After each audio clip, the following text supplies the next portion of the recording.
Juste une petite question. Est-ce que toi aussi tu fais partie de ces mères à qui on a fait croire que être une bonne mère égale être une mère qui se sacrifie?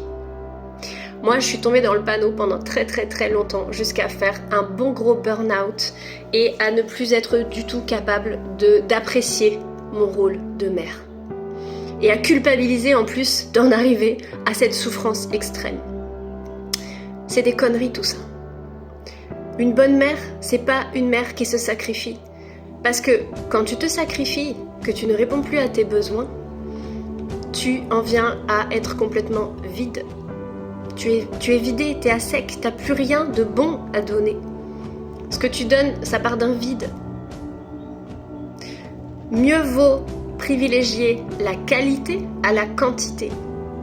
Passer peut-être un peu moins de temps avec ses enfants, mais du temps pendant lequel tu es à fond présente, à fond disponible, à fond là pour les écouter, les regarder, les voir, les valider, les aider à transcender leurs émotions, être là pour valider leurs rêves, leurs espoirs, ce qui traverse, être une confidente pour leurs difficultés, savoir les accompagner, les soutenir, savoir les guider, les éduquer correctement. Faire acte de présence, c'est pas ça qui va faire de toi une bonne mère.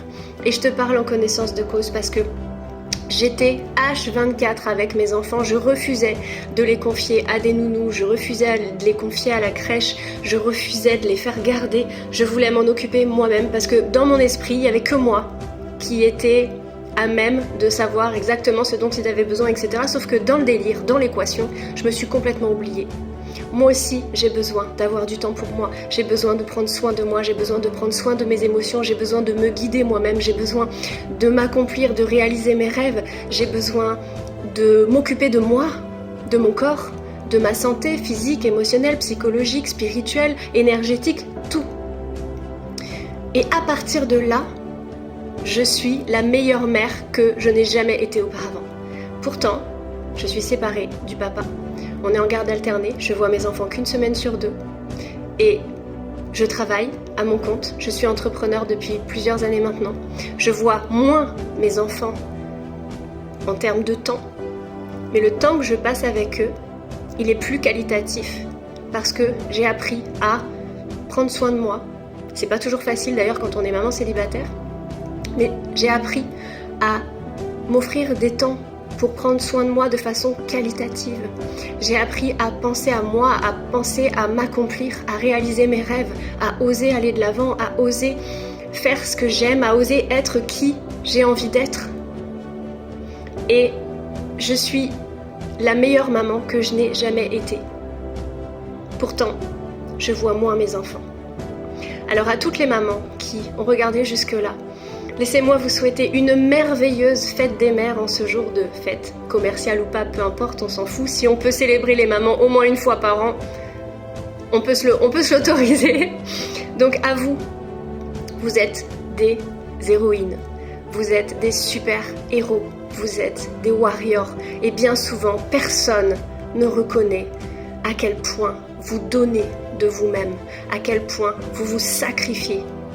Et bien souvent, en plus, vous culpabilisez parce que vous avez l'impression de ne pas faire assez, alors que vous donnez déjà tout. Je vous vois, vous n'êtes pas seul.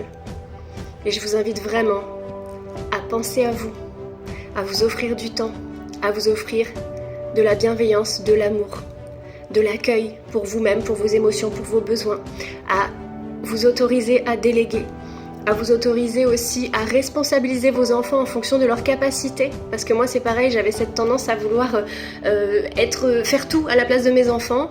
Et en fait, eux ils étaient en demande en plus d'être plus responsabilisés. Donc n'hésitez pas à responsabiliser vos enfants. C'est aussi comme ça qu'on fait grandir nos enfants.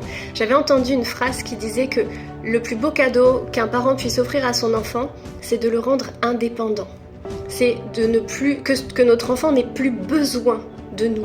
Alors entendons-nous bien, hein, quand ils sont petits, bien sûr qu'ils ont besoin de nous, de notre présence, etc. Mais c'est de ne pas tout faire à leur place, c'est de les responsabiliser également et de les apprendre à faire par eux-mêmes, à être des enfants de plus en plus autonomes, responsables. Et en plus, ça nourrit leur confiance en eux. Vous, ça vous libère, ça vous soulage parce qu'ils apprennent à faire par eux-mêmes. Et puis ça apporte aussi une certaine confiance de se dire au moins, si un jour je disparais, ou quand je disparaîtrai plutôt, parce qu'on va disparaître, eh bien mes enfants, je leur aurais transmis tout ce dont ils avaient besoin. J'aurais fait de mon mieux, j'aurais fait mon maximum pour qu'ils puissent être indépendants, autonomes, et qu'ils sachent prendre soin d'eux-mêmes, qu'ils aient eu un bon exemple du fait que, oui, quand on est un être humain, même si on est une femme, on a le droit de penser à soi, on a le droit de prendre soin de soi, on a le droit de se réaliser, même si on est mère.